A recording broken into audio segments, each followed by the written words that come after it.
क्या 21वीं सदी में इस तरह का भेदभाव होना चाहिए कि मंदिर में कौन जा सकता है, कौन नहीं? बिल्कुल नहीं। इसका कोई सवाल ही नहीं है। किसी खास जाति या पंथ के लोगों को मंदिर में जाने की इजाजत न देना एक अपराध है। यह हमेशा से एक अपराध रहा है और आज भी है। यह इस तरह से इतना बढ़ इसीलिए गया क्योंकि उन दिनों मंदिर निजी होते थे।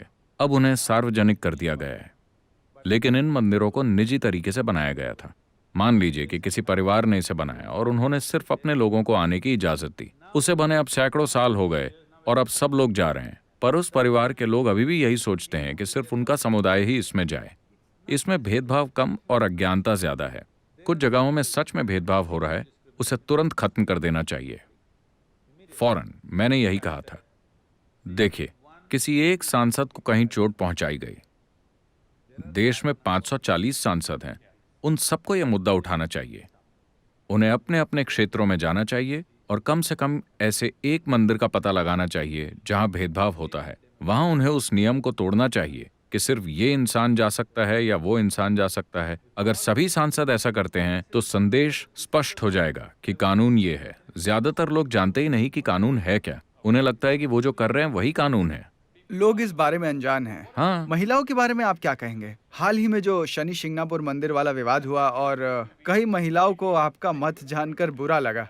मैं जानता हूं क्योंकि उन्होंने ध्यान से पढ़ा ही नहीं। आप कहना क्या चाहते थे? पहली बात तो ये है कि शनि भगवान नहीं है, ये एक ग्रह है। शनि के आसपास आमतौर पर बहुत से तांत्रिक अभ्यास किए जाते हैं। ये काले जादू जैसा है। ये ज्यादातर आदमियों के जाने की जगह भी नहीं है और औरतों के लिए बिल्कुल भी नहीं। ओके। ये जाने के लिए अच्छी जगह नहीं है। किसी तरह बस ये मंदिर प्रसिद्ध हो गया तो उन्होंने एक चौकोर जगह बना दी है जहां जाना मना है। बाकी जगह आप जा सकते हैं। अगर आप वहां जाने की जिद करती हैं क्योंकि आपको लगता है कि ये भेदभाव है, तो ये भेदभाव नहीं है। लेकिन किसी दूसरे मंदिर में अगर भेदभाव के कारण औरतों को रोका जा रहा है तो इसे तुरंत खत्म कर देना चाहिए। तो ये केवल शनि मंदिरों पर लागू होता है? अभी तक मैं इस मंदिर में नहीं गया हूं। मैंने ये पहले ही कहा था। मैंने ये मंदिर नहीं देखा है तो मैं इस पर कोई टिप्पणी नहीं करना चाहता। लेकिन मैं शनि मंदिरों के बारे में जानता हूं जहां तांत्रिक गतिविधियां हो रही हैं। ये एक महिला के जाने के लिए अच्छी जगह नहीं है। शबरीमला के बारे में क्या? देखिए, ये मंदिर पहाड़ों के ऊपर है। पुराने जमाने में महिलाओं को पहाड़ी मंदिरों में न जाने की सलाह दी जाती थी। उन्हें वहां न जाने की सलाह देने की एक वजह है। आज बेचारा बाघ एक बिल्ली बन गया है। हमें उसे बचाना पड़ रहा है। एक समय था जब बाघ का मतलब था आतंक, और वो इस देश में हजारों की संख्या में थे। हमारा पूरा देश एक घने जंगल की तरह था। पहाड़ी मंदिरों में ऊपर चढ़ना ज्यादातर रात में किया जाता था। अगर लोग वहां जाते हैं तो मांसाहारी जानवर, खासकर बाघ और चीता, वो हमेशा औरत को आदमी की अपेक्षा ज्यादा जल्दी सूंघ लेते हैं।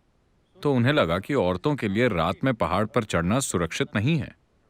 ये बहुत पहले होता था। अब औरतों के पास कई तरह के सैनिटरी साधन हैं। उनके पास जूते हैं, पैंट वगैरह हैं। अब वो जा सकती हैं। एक समय था जब उनके लिए उनकी अपनी सुरक्षा की दृष्टि से वहां जाना ठीक नहीं था। खासकर शबरीमला में आपको लगता है कि अब समय आ गया है कि? मुझे लगता है कि अब दरवाजे खोलने का वक्त आ गया है, लेकिन उस तरह की भीड़ में ये मुश्किल होगा।